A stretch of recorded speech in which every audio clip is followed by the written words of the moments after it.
Alright, so we have fresh news about the game from the latest dev stream yesterday, including news on story and even DirectX 12 updates. Let's dive into it.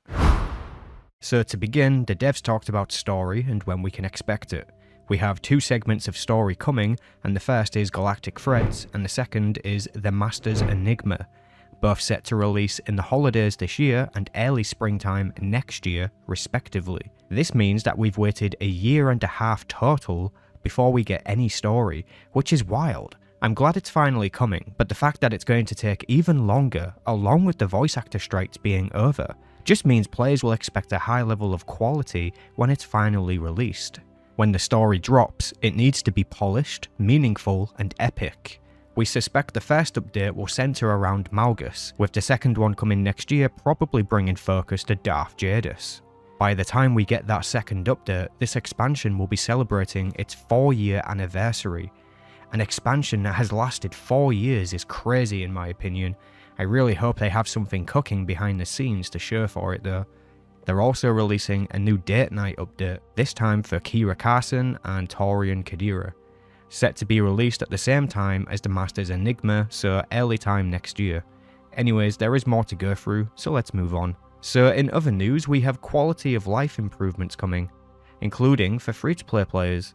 First off, they will now be allowing players to check multiple roles in the activity finder window. This means you can queue as a tank or a DPS at the same time and let the queue decide which it needs from you. On top of that, you can now change your combat style while queued for the flashpoint or whatever it is that you chose to do. This allows you more flexibility with characters that you use loadouts on. So it's a neat change, I don't mind it. This next thing coming, I'm kind of on the fence with. The devs will be removing all cutscenes from flashpoints that you use Activity Finder for. So if you queue for a flashpoint using the Activity Finder, all cutscenes will fade to black and just skip. This is meant to accommodate the players who excessively tell you to skip cutscenes in spacebar. Now this update is a little strange to me. This is a story-driven game and they are removing cutscenes from story content.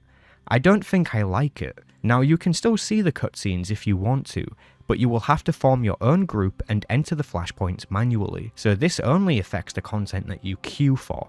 I think what would have been better is to allow the players the option to opt in for skipped cutscenes, such as when you enter the flashpoint, a pop-up shows and allows players to vote on skipping cutscenes, rather than just straight up removing them. The content pattern I dislike here is the removal of things that we have, which seems to be a common trend with this new studio at Broadsword, covered up as meaningful updates. Anytime you remove something, you are decreasing the value of the experience. New players will be confused by this. Anyways, let me know what you think of this one. As I say, I'm kind of on the fence. I just think it could have been done a lot better. By the way, if you want to see things in more detail, you should check out the dev stream that happened. I'll leave a link below to the stream that I did covering it. The next thing I want to bring up is that the devs have chosen to remove the cartel coin bonus from the security key feature for inactive players only. So if you didn't know, when you have a security key attached to your account, you get 100 cartel coins for free each month. But now you can only get that bonus if you are actively logging in. I believe once per month is required. Again, I don't like things being removed, so this is going in the negative category for me. A pointless change really. So we do also have changes coming for the free-to-play players. However, it's not the credit cap, so don't get too excited. So now all players can sprint from level 1. Amazing. Also, all equipment under level 80, specifically the purple gear, you can now wear. You can wear any artifact gear without subscribing now, however, once you hit level 80 and start the endgame gear grind, you will need to be subbed to wear that gear. So any gear that's under level 80, even if it's purple, you can now wear it as a free-to-play player. But again, once you hit level 80 and start the endgame gear grind, you are going to need artifact equipment authorization, which you can get with your subscription or you can unlock it on the cartel market. Now this change is a step in the right direction, and is actually a really good thing for the players. In addition, all players will now be able to get speeder piloting from level 10, rather than waiting until level 25. That's another good change I guess. They're also adding a new quest that shows new players where to get their first mount from, which is kind of cool. Here are the other things coming for specifically free-to-play players. You can now hide your head slot, you can have all of the quick bars for the game, you can gain rested experience now, You get your first cargo bay for free, access to companion customizations, and access to legacy titles. Now, if I didn't know any better, I'd say the devs have been watching our videos. We've been calling for changes to the free-to-play system, and it seems like they are actually listening to the feedback. If this is just a first step towards better changes for those players, then this is a huge win in my eyes. Good going, team. You did something really meaningful. Alright, we covered a lot already, but there is some more, so bear with me. There is going to be a subscriber event between September 9th and December 9th, which is basically just new login rewards for subscribers.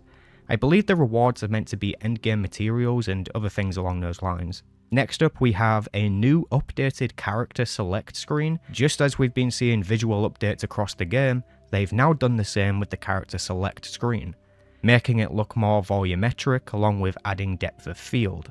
I don't mind this, but it's also a huge missed opportunity to have some convenience on the select screen, like being able to see your crew skills, your wealth, and other important factoids about your characters. Either way, it kind of looks better, so I guess we'll take it. Now, the last thing to talk about here is going to be DirectX 12 updates. The devs have confirmed that they have a working version of SWTOR with DirectX 12 behind the scenes. However, they are not ready to show us or let us try it out. They did say that as soon as they can, they will do an alpha test for this new version. The way that they were talking about this feature was as if they have other things ready to launch alongside it. Call it copium, but I do actually think they might have been cooking something behind the scenes. I mean, can this game really go 4 years with just one single expansion? I don't know, I don't think that makes sense business-wise, so I think logically they have to have something going on if this game is going to survive. But yeah, anyways, I'm quite excited to see how that's going to look with DirectX 12. As of right now, they're trying to figure out how to integrate the user interface across, along with teasing that we could be getting a new and improved user interface altogether, but we shall see. Alright, so that's pretty much it, at least for the good stuff. I believe they are also adding more colours to choose from in character customization, but you can go and check that out for yourself. Alright, thanks for watching, be sure to let me know your thoughts on what's coming, and as always, may the force be with you. Just so you have it all in your hands, Galactic Threads is planned to come in Game Update 7.8, which is our holiday update, and then right on the heels of that, we're just gonna take the mold and throw it out the window, and so that means Masters Enigma, which is the story update that follows right after that, is... Yeah, we kind of predicted that, right? That they wasn't going to do it all at once, so they're going to do it over 2 updates, which is fine. They should be relatively close by. To happen in our next update, Galactic Threads. That's where you should expect the next story update. And then we're going to break the mold a little bit. We don't usually do story in our .1s, but we're going to anyway. So you'll get Masters Enigma following right after that in 7.8.1. Yeah, so we want to get the story out to all of you as quickly as possible. That's right. So you should definitely make sure to come back. I mean, you should come to all of our streams anyway, but that means 7.8 is where we'll kind of catch you up on everything that's been going on in the story. If you aren't caught up in the story, certainly catch up in the summer. Now's your times, because that means Galactic Threads will be coming right around the corner. And of course, if we're catching up on story, that means you're going, where's the dates at? So there aren't going to be any coming in 7.7.1. Oh. We lost them. We lost them. They're having technical difficulties.